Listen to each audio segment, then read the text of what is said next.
שלום חברי מעבדה יקרים. כפי ששמתם לב, לא הייתי במעבדה הרבה זמן במשך השבוע. אני רק רוצה להסביר לכם למה. אז זאת הסיבה.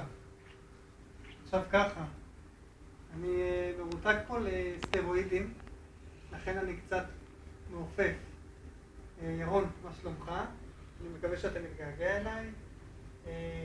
שאלתי את האחיות אם אפשר להקרין אולי את התזה שלי בקיר פה שלפניי, והם דווקא חשבו שזה יכול להיות רעיון טוב.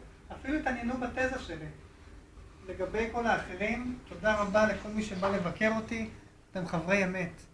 אלה שלא באו, עכשיו אני יודע לפחות מי החברים שלי במעבדה, אז יצא מזה משהו. אבל אני סתם צוחק איתכם, אני באמת אוהב את כולכם. ואמיר, אגב, תודה רבה על הג'חנון, הוא כבר ירד.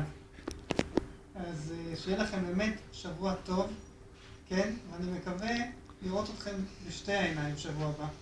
אבל אני חייב לציין שהייתם באמת נראים יותר טוב שבוע שעבר. להתראות ושבת שלום. ולאדווה, לא היית פה, תראי, כנראה שזה קרה בגלל שהשברון לב שעזבת אותי, ואני פה עם סטרואידים בבית חולים. תחזרי לנו מהר, ושהראייה שלי תחזור. אני אוהב את כולכם. שבת שלום, להתראות. ואני על סטרואידים, אז אם אופיר לא יסיים לצלם, אני יכול פשוט לדבר כל הזמן. שבת שלום, להתראות. בוקר טוב, לילה טוב, שמש, גשם, להתראות.